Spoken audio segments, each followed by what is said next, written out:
There's some terrible video of a Jamaican home torn apart by Hurricane Melissa. A catastrophic Category 5 storm making landfall on the island as one of the strongest on record anywhere in the basin. By maximum sustained wind, it's tied at the top. Residents from communities now coming to terms with the damage there and beginning to pick up the pieces on their long road to recovery. Those recovery efforts, they're active, but they're in their early stages. And those with deep ties to the community are launching their own efforts to help rebuild those communities.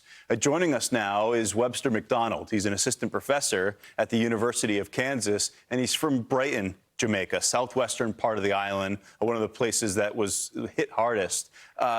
Thanks for being here with us on Fox Weather, Webster. What can you tell us about what this past week plus has been like? How are your family and friends back there making out in the wake of this hurricane? So I could start with, thank you for having me on, certainly to talk about something that is impacting me here in the United States, but also especially those who are on the grounds.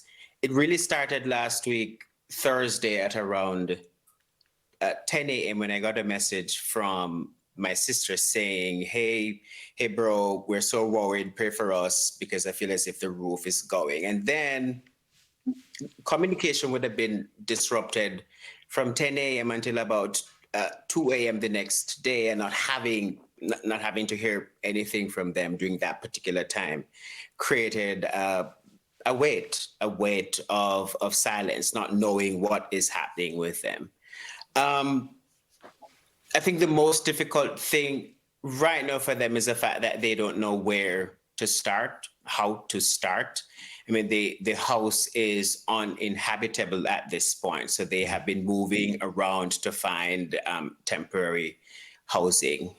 So I feel somewhat helpless being here in the United States when I would want to be there with them.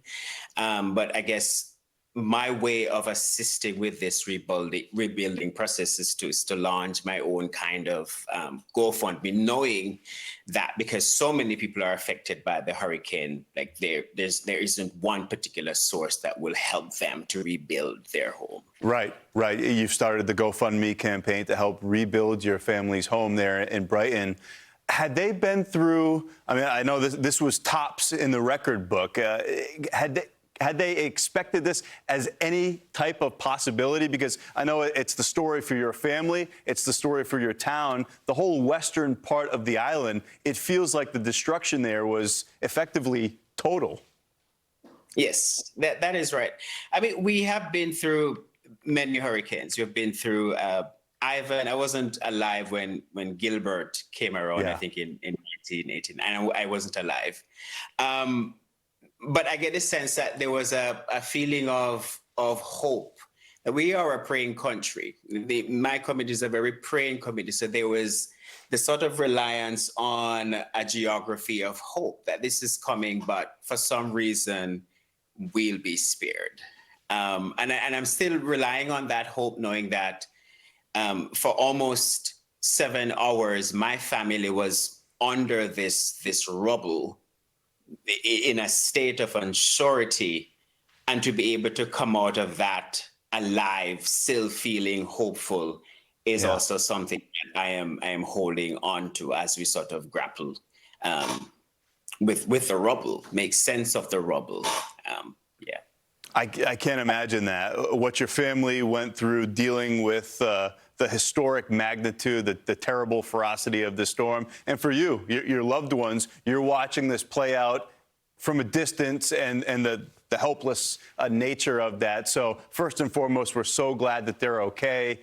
We wish them the very best to you and your family as you work through the early stages of this recovery. That's Webster McDonald. Thanks for talking with us this afternoon. Thank you so much.